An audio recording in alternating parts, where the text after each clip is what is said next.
Welcome back for another March of the Lich King card review. This time around we got some Paladin cards, the new theme. We've got some Shaman cards with a Death Rattle theme. We got this legendary behind me, Rotgill, a 5-mana 3/6 undead Murloc with Battle Cry. Give your other minions Death Rattle, give your minions +1/+1. So pretty interesting mechanic here. This supports a sort of wide board game plan along with a couple other cards we're about to see.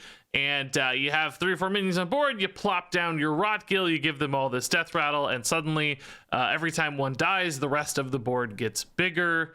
It's a spammy Arcanist nightmare, a Defile nightmare, and it could be a nightmare for your opponents trying to clear your board because they kill one thing off and then suddenly everything else might get too big to actually deal with. And particularly the Rotgill here at 6 health could be the card that's like left standing at the end and ends up as like a 6/9 or something at the end of it after your opponent tries to deal with everything else because they couldn't get rid of the Rotgill in time. So you could see some really high friction board states there where the opponent just has a nightmare of a time, or they just turn it back to you, you start taking trades and buffing your stuff, even maybe playing in new minions.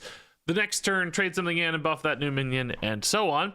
On top of that, this has, Murloc synergies that could get cheated into play with a Clownfish pretty reliably, and Murlocs naturally want to go pretty wide on board anyway, so I see some angles there. It's got Battle Cry synergies with stuff like Macaw, Brand, Bolner, etc. for Shaman. So it's even got Undead synergies if we see an Undead Shaman deck pop up. So a couple different ways to slice this card, which I think among one of those, you expect it to get played at least a little. I will say my hesitations for this card do exist in a couple angles. Number one is like if you're spending 5 mana and you have a wide board of minions, would you honestly rather just Bloodlust sometimes? Just go for that lethal push, do the big damage instead of like setting up to sort of protect your board or make it slightly better. Sometimes you're just better off playing a Bloodlust, I think. That's an interesting consideration for a wide board token deck. You've also got the fact where this is really dead in hand sometimes if you don't have a wide board. It's just no real reason to play the Rotgill. And at 5 mana, that's a pretty high overhead to like weave it into a turn with something else. So outside of, the great board states or maybe the early Clownfish cheat or just setting up for like a Macaw for later, I do think there will be scenarios where Rotgill feels pretty awkward to play. I think both of those could really hold this card back. But I still suspect, given all those different angles, it's probably going to get play. I don't think it's going to be like the star of the deck necessarily. It's going to maybe be near the bottom of the list, as you might say. But it will probably still fit in somewhere just because it does so many shaman-y things right now fairly well. So next up here we have the Scourge Troll, a 1-mana 1/3 undead, and pretty neat effect here. Death Rattle's given to this minion trigger twice, which in particular, as I teased with the 2-mana Shaman spell, that actually sounds really kind of crazy, right? You've got this on 1 into Deathweaver Aura on turn 2. That's going to give this minion 2 3/2 zombies, but in reality that means if this dies it's going to get 4 3/2 zombies. This becomes an incredibly high priority sort of target to kill early in the game, or otherwise people are going to go absolutely nuts if they're able to hit this combo curve. And then there might be other ways to follow this up, as we're going to see on turn 3 and beyond. There's an overload on that card, so you got to be a little careful there with curve, but clearly this becomes a neat payoff. Now it is just one payoff, there's not like a full crazy big reward, and it's a like preemptive payoff, so sometimes it will be at the risk or the mercy of your opponent dealing with it, especially, if you want to play it on 1, you might be able to wait to play this a little bit later in the game, but then, you're kind of sitting on a 1-mana card. It's going to maybe mess with curve, mess with your tempo a little bit. So there are some risks there. But so for instance, like Scourge Troll into Rotgill doesn't really feel like a thing that's going to line up too well from a curve standpoint. Like, it turned 6 for this. Are you really that excited there? You probably need a wider board, more stuff. I don't really think so. So this is probably more about the like specific single use stuff like the 2-mana spell instead. That said, the potential is just so high. Anytime you write twice on a card, that becomes crazy scary good. Doubling Death Rattles could be absolutely nuts. Now, it is only things given to this, so it's not any other Death Rattle, but still, that 2-mana spell alone in combo with this feels really scary. I think that could just absolutely overwhelm some games early. And then we got one more spell over here we're going to talk about, which is also potentially really good with the Scourge Troll. It is Shadow Suffusion, a 3-mana shadow spell. Give your minions Death Rattle, deal 3 damage to a random enemy. So with the Scourge Troll, that's now 6 damage, for instance, which is not probably a reason to run this, but nice little bonus, certainly if you happen to have a Scourge Troll still laying around or playing simultaneously with a Shadow Suffusion. And the crazy thing about this is basically a, build your own Tamsin's Phylactery OTK. You don't need the Phylactery, you don't need the Death Rattle earlier. You just kind of get this card in its own right. A little distinct because this is dealing the damage to a random enemy. It's only dealing 3, whereas Phylactery OTK is the 4 damage from the bomb card. So, not quite as crazy as that, but also you don't have to support it. It's just a single card. It does it all on its own. And clearly, if you have 4 or 5 minions on board, this becomes, 12, 15 damage potential. It can hit minions, so depending on the board state, it's not going to be like a lethal threat necessarily, but still really swingy, really high output card. Dealing 12 or 15 for 3 mana seems insane. It's not always going to be 12 or 15. Sometimes it might be 6 or 9 because the board doesn't line up. But still, the potential here to be pretty scary. Create those situations where the opponent, if they clear the board, is just dead. It's like, oh, I can't clear that. I'm going to take 12 or whatever. That just kills me. And that's why I do like this card a little bit better than Rotgill. I feel like it offers some of that immediacy and that threat that Rotgill doesn't always offer. It's also just a little bit cheaper to follow up if you're able to summon a wide board, so you don't have to spend quite as much mana to support your wide board, so it comes down potentially sooner and easier to weave into a turn alongside other minions, whereas the Rotgill itself might become a little bit punishing. So for me, this actually feels like the better reward than the legendary. Clearly, if you're running a big wide token board deck with all these Death Rattle synergies, you're probably going to just put both in, but I think you'll often be more excited to see this one than the Rotgill, is at least my guess. And I think that means this card looks pretty good. And then finally for Shaman here, we have the Hearkener of Dread, a 5 mana 2/2 undead. He's got Taunt and he's got Death Rattle. Summon a 6/6 undead with Taunt. So some undead stuff here happening, some Death Rattle stuff happening here. This reminds us a lot of Burning Blade Acolyte, a small 5 mana minion that when it dies summons a bigger Taunt. It's just undead in this case instead of like demon, I guess, for the Burning Blade Acolyte token. And it's got some Death Rattle synergies. Again, these don't really pay off with like the Death Rattle stuff that we've seen already. Like, yeah, I mean, you could run this in that kind of deck, but I think you're going to want to run more wide board token things than you are actual Death Rattles. I think the Death Rattles here are the follow-ups, and the minions don't need to be Death Rattles necessarily to synergize with what we're seeing from this package. So this doesn't really go too well, I think, with the other cards we've seen. I guess it's kind of fine with, like take a thing and trade it in and get the Death Rattle upsides all at once. But for 5 mana, that feels like a pretty hefty overhead. Now, Burning Blade Acolyte has still seen a little bit of play here and there in decks that need that specific kind of Death Rattle upside. Hearkener of Dread being limited to Shaman, I think, is actually less likely there. Again, this Death Rattle doesn't necessarily feed that well into the other Death Rattle stuff. So, similar by keyword, similar by idea, but in function, I don't actually think this goes with the rest of the package all that well, or at least it's not making sense to me as a 5 mana card. I think you're going to want the more minions, and you're going to want them a little bit sooner than Hearkener of Dread actually offers you. That said, still an okay card in a vacuum. You could see a bigger Death Rattle deck or something that pays off.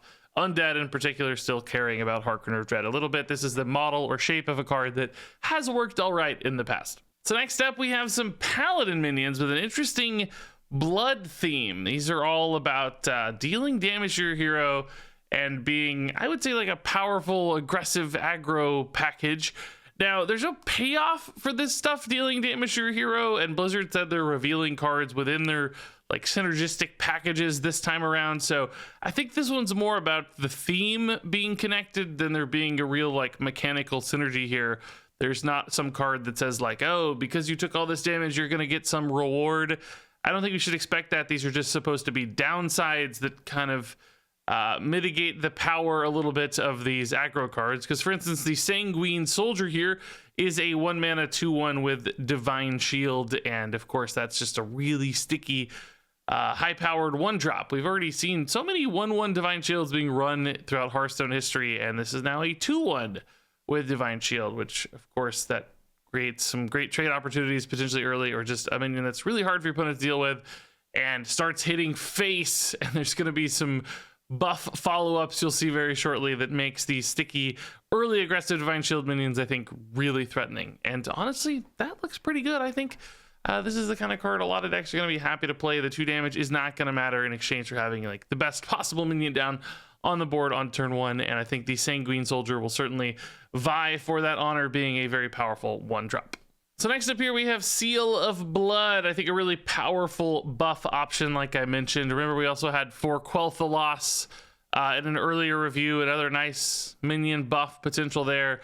These all playing off maybe your 1-drop or other good early game minions. This one's a 3/3 buff with Divine Shield, and it deals 3 damage to your hero. It's also holy, which can certainly be relevant. So you've got this downside of taking 3 damage. Again, I don't think you're going to care about that, especially early in the game. If you're an aggro deck, who cares? I'm taking that 3. I'm building the most efficient crazy board possible, and Seal of Blood's going to help you do that really nicely. A 3/3 buff with Divine Shield is very efficient for 3 mana. Remember the Blessing of Kings kind of vanilla 4/4. For 4 mana, you're getting the same efficiency of stats here, but you're also getting that Divine Shield, which can either add a bunch of extra survivability to the minion you just made super threatening. Suddenly you've got this giant stat total, and it's going to be hard to kill. Or number 2, of course, you can use that to take trades on board if needed, tidy things up. This could be great with things like rush minions, for instance. So this just feels like a very high output sort of buff. I think getting a nice big minion down early on the back of a powerful 1-drop into some crazy buffs like this, that is going to snowball some monster boards and be a powerful tool for an aggro deck.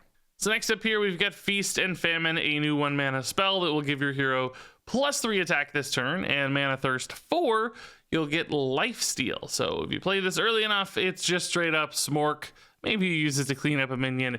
Play this in the mid game, you're going to get a little bit of life back, which might help you address some of that health that you lost along the way playing these really aggressive cards. Although, again, I think you're probably going to care more about the aggressive tendencies of this card than the recovery aspects of it. I think this will mostly be used, again, in aggro decks. It's kind of got that like Demon Hunter vibe, just like playing a bunch of small stuff, hitting you really hard, going face super hard with these spells, which that is a plan that works. I will say Paladin does not quite have access to the same amount of card draw as something like Demon Hunter to reload when they go for really low cost cards and just dump them all out at once. So they might have to get there on the first push, as opposed to Demon Hunter, which can kind of take waves of threats there because they keep reloading their hand so efficiently. Paladin just doesn't have that. That does make me a little bit nervous with all these low cost cards. Paladin tends to play a little bit more mid-rangey to address those kinds of problems.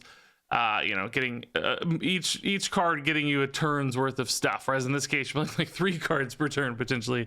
You're going to empty your hand really quickly. So the efficiency here is really nice, the output's really high.